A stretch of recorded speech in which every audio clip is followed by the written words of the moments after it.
শিপ্রা চ্যানেলের আরেকটি ভিডিওতে আপনাদের সকলকে স্বাগত। আজকে আমি বানাচ্ছি করলা কুমড়োর তরকারি,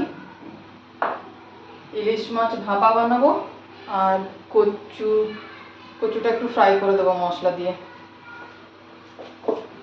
আমার হাতে সময় কম আছে আর রান্না একটু বেশি আছে। আজকে আমার মা বাবা আসছে, সেই জন্য একটু রান্না করছি। খুব একটু কিছু করছি না, জাস্ট একটু করলা কুমড়ো ফ্রাই করবো আর কচুটাও একটু ফ্রাই করে দেবো। আচ্ছা, আপনারা কচু কিভাবে রান্না করেন একটু আমাকে যদি কমেন্টে জানান খুব ভালো হয়। কচুটা ঠিক আমি বুঝতে পারি না কিভাবে রান্না করবো।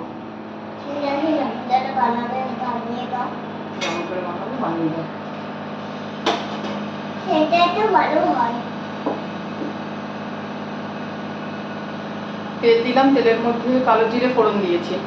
এবার দিয়ে দিচ্ছি কুমড়োগুলো দিয়ে দিয়েছি।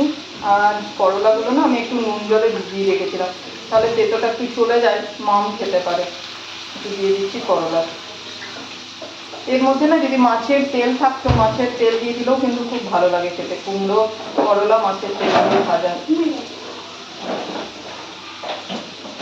করলাটা দিয়ে দিলাম আর দুটো কাঁচা লঙ্কা একটু ফাটিয়ে দিয়ে দিচ্ছি। এবার এটা একটু ভাজবো, একটু পরে নুন আর হলুদটা দেবো।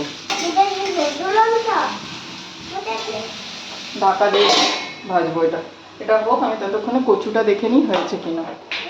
কচুটা আমি না সেদ্ধ করে নিয়েছি, একটা সিটি দিয়ে দিয়েছি, খোসাটা ছাড়িয়ে নেবো।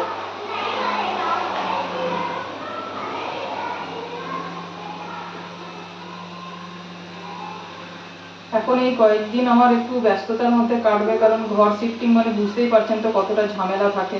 পুরো ঘরের জিনিসপত্র নিয়ে যাওয়া, সব কিছু মিলিয়ে হয়তো আমি এই কুকিং ভিডিও এখন দিতে পারবো না কয়েকদিন। তো আমি চেষ্টা করব যে যা হচ্ছে, যেটা হচ্ছে, যেমন করে যা করছি সেটাই আপনাদের সাথে শেয়ার করতে। আমার কচুগুলো ছাড়িয়ে কাটা হয়ে গেছে। এগুলো না আমি সেদ্ধ করে নিয়েছি, একটা সিটি দিয়ে দিয়েছি। চলুন এটা বসানোর আগে দেখে নিই কুমড়োটা কীরকম অবস্থায় আছে। দিয়ে দিচ্ছি অল্প পরিমাণে নুন, একটু হলুদ, একটুখানি ভাজা মশলা দিচ্ছি। এটা ভালো করে নিয়ে আবার ঢাকা দিয়ে দেবো। ঢাকা দিয়ে এটা হতে থাক, আমি চলুন কচুটা বসিয়ে নিই। প্যান বসিয়ে দিয়েছি, দিয়ে দিচ্ছি তেল,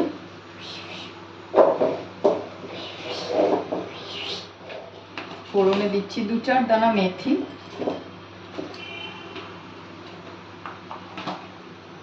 আর একটুখানি জোয়ান। ফোড়নটা ভাজা হয়ে গেছে, দিয়ে দিচ্ছে অল্প পরিমাণে হিং, এক্ষুনি পড়ে যাচ্ছিল হিঙের কোটাটা, আর একটা কাঁচা লঙ্কা। এরপর দিয়ে দিচ্ছি কচুটা।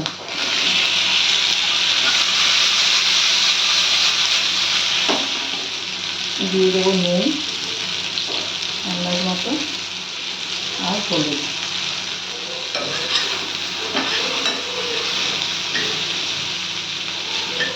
এটাকে একটু নেড়ে চেড়ে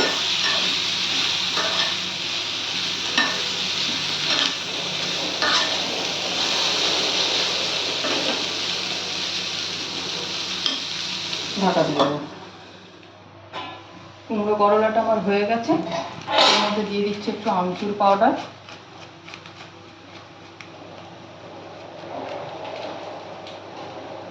ব্যাস এটা এবার নেড়ে নামিয়ে দেবো। একটুখানি মিক্স করে নেবো আমচুর পাউডারটা।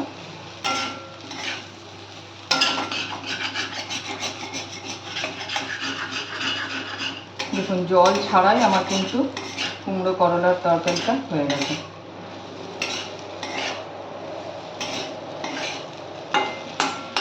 এটা গ্যাস অফ করে এটা নামিয়ে নেবো। তরকারিটা নামিয়ে নিচ্ছি।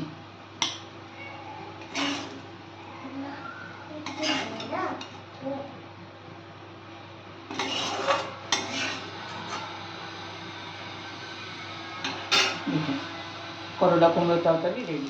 দেখুন কচুটাও আমার হয়ে গেছে। আমি ঢাকা খুলে দেখলাম কচুটাও হয়ে গেছে, একদম আলু ভাজার মতো, দেখে কেউ বুঝতে পারবে না এটা কচু ভাজা। এটাও আমি নামিয়ে নিচ্ছি।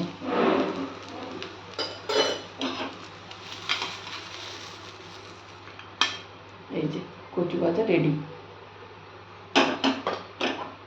ইলিশ মাছের ভাপা বানানোর জন্য আমি প্রথমে নিয়ে নিচ্ছি, মিক্সির বাটিতেই নিয়ে নিচ্ছি 2 টেবিল স্পুন পোস্ত, 1 টেবিল স্পুন সাদা সর্ষে, নারকেল দিয়ে দেবো,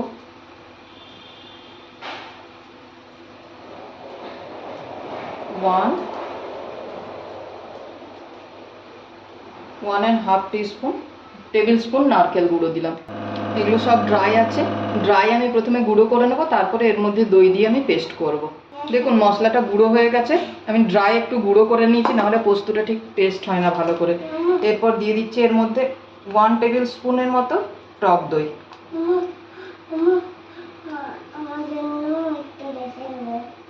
টক দই দিলাম, আর দিচ্ছি 2টো কাঁচা লঙ্কা। এটা আমি এবারে পেস্ট করে নিচ্ছি। দেখুন আমার পেস্ট করা হয়ে গেছে মশলাটা। এবার আমি একটা স্টিলের টিফিন বাটিতে এটা নিয়ে নেব। ভাপা বানাচ্ছি সেজন্য আমি স্টিলের টিফিন বাটি নিয়েছি।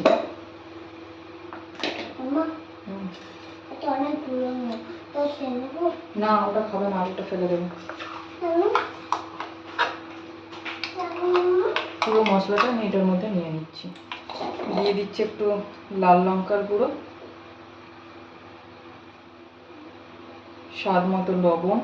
একবার আমি কিন্তু মাছটা নুন আর লেবু দিয়ে মাখিয়ে রেখেছি, ওটা আমি আপনাদের দেখাতে ভুলে গেছি, তাই নুনের পরিমাণটা একটু কমই নিলাম। নিচ্ছি অল্প একটু পরিমাণে হলুদ, আর দেব মিক্সির মশলাটা ধোয়া জলটা। মিক্সির বাটিতে আমি একটু জল নিয়ে নিয়েছিলাম, সেই ধোয়া জলটা আমি দিয়ে দিলাম এর মধ্যে। পিসটাতে হাত দিয়ে না, এটা ভালো করে মিক্স করে নেব। দেখুন হয়ে গেছে আমার মিক্স করা। দিয়ে দেবো এর মধ্যে সর্ষের তেল, বেশ অনেকটা সর্ষের তেল দেবো।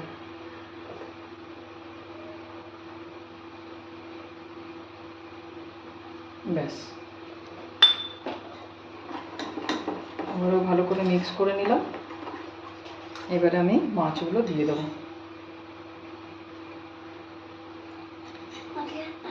ভালো করে মশলাটা মাখিয়ে নিতে হবে মাছগুলোতে, মাছের পিসগুলোতে। আমার একটু টিফিনটা ছোট হয়ে গেল, আর একটু বড় টিফিন হলে ভালো হতো। এটাতে ওপর থেকে না একটু কাঁচা লঙ্কা দিতে হবে, কিন্তু মাম খাবে বলে আমি কাঁচা লঙ্কাটা স্কিপ করে গেলাম, ওটা দিলাম না, আমি বেটেই দিয়েছি যা কাঁচা লঙ্কা দেওয়ার। এবার এটা ঢাকা দিয়ে আমি কড়াইয়ে জল দিয়ে বসিয়ে দেবো।